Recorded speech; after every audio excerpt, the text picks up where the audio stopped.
My name is Shasan Kuforiji. I'm the lead pastor at Redeemed Christian Church of God, Christ Villa. The church started in 2008. I was the assistant pastor at Jesus House, Baltimore. I was in Jesus House for 11 years, and all I wanted to do was to assist my pastor, support the ministry, until the call came. And the call of God, you may ignore it once or twice, but if the call keeps coming, in my case, the call kept coming, and I had to yield. And to the glory of God, my pastor was able to confirm, and that was the time we had to start the ministry, and that was 2008.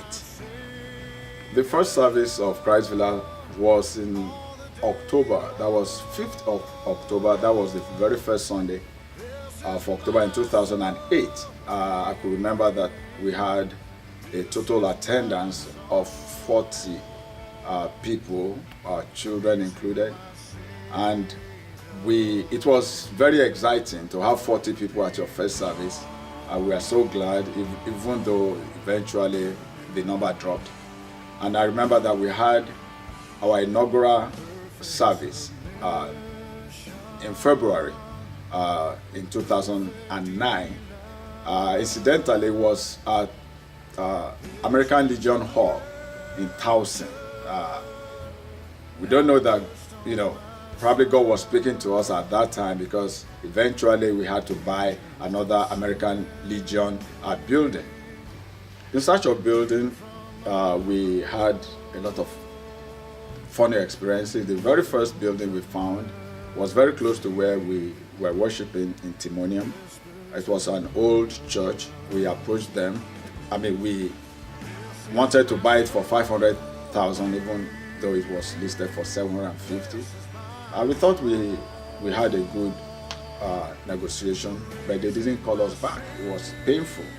The second one was another church on Restertown Road. We went there, we bidded.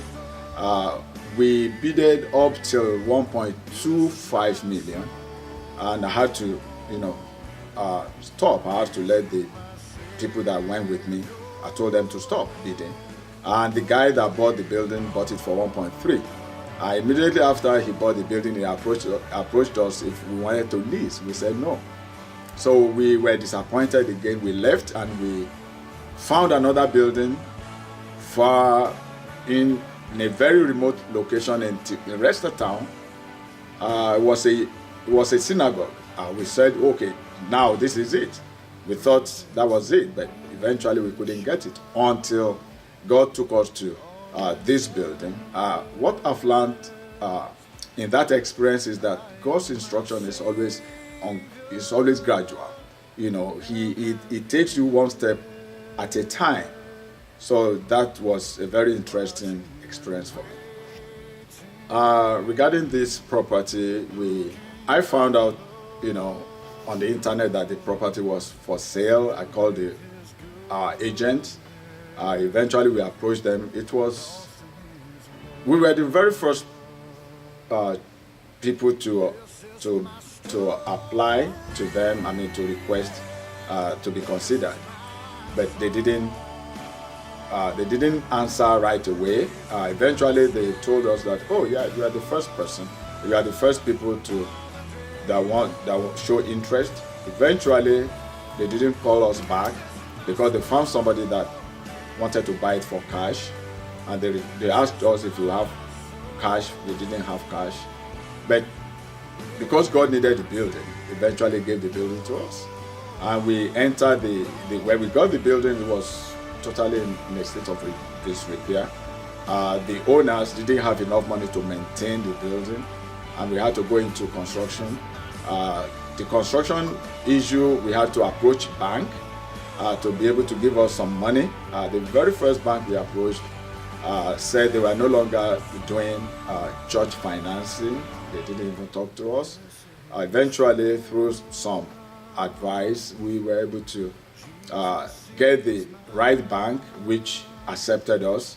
and accepted our offer. During the construction, there were a lot of issues, contractors changing prices here and there, a lot of headache, any little adjustment, they call it change order. And we didn't have a lot of money, but through it all, God saw us through, and we are here. Throughout the period we are doing construction, we never stopped the mandate that God gave us, which is to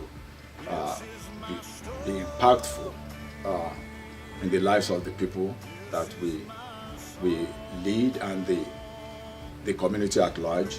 So we were still doing what God has called us to do. We were, going out to feed the homeless, providing back to school supplies to the needy, sponsoring some college students, giving tuition assistance to a couple of them that were, in need. At the same time, we provided job acquisition skill, training for people in church, for the young ones that need very good jobs. So we never stopped doing what God has called us to do, even throughout the period we are doing the construction. In course of construction, there's always a lot of sacrifice. Sacrifice on the part of the members, the leadership. On my own part, as the leader, I had to, when I turned 50, I wanted to celebrate my 50th birthday. I had already made plans, and until God spoke to me that there is a project that needed to be done. That was construction of a permanent site. So I had to shelve the birthday and put the money right in the building fund. And for members, some of the leaders had to sacrifice a lot. Money from their business, money from their savings. A lot of people had to sacrifice, because without people committing financially to the project or the vision, it will be very impossible for us to raise money. I don't think angels bring money from heaven again, if they used to. So for members of Christ Villa, they had really sacrificed, and we thank God for that. It's been a great experience. Advice to those who want to, go through this type of experience. One thing is that you don't need to reinvent the wheel.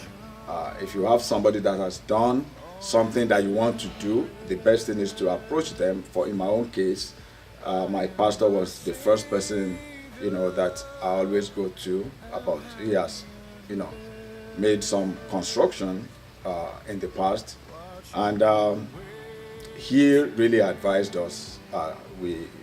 His advice was very invaluable. Another thing is that for me as a leader, I have to show leadership by example. I have to be in the lead so other people can follow me. In terms of putting money down, they have to see me putting a lot of money down so other people can say, okay, yeah, we want to support our pastor. And then I have to make the vision clearer to them. Then they saw the vision, they buy into the vision. They saw that, okay, I think this man has a vision, he has something that we want to follow, and they were able to follow that. Another thing is that in all that you do as a pastor, you have to be obedient.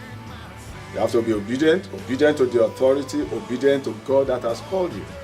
So God is number one that has given us that grace, to do what we have been able to do. At the same time, I want to appreciate every member, of Christ Villa. They've been so phenomenal. They have been so wonderful. They have been so supportive. If you're a pastor, if you don't have members or people that support you or believe in you, they have to believe in you first before they believe in your vision. Members of Christ Villa, they believe in me and they believe in the vision. And that's why I cannot but just thank every one of them, all the leadership, my ministers, the members of the building committee, we were just only 4. And we could hardly, the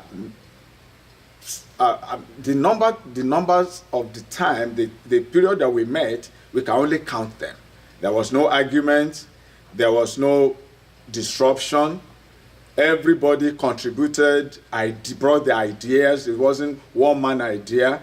And with the ideas brought together, this is the result that we have. So I thank them. I thank my wife very profoundly. I thank my children very profoundly, because as a pastor, if you don't have your family towing behind you, it's going to be very frustrating. So I thank my family very profoundly, and everyone in Christ Villa. I love you, and God loves you.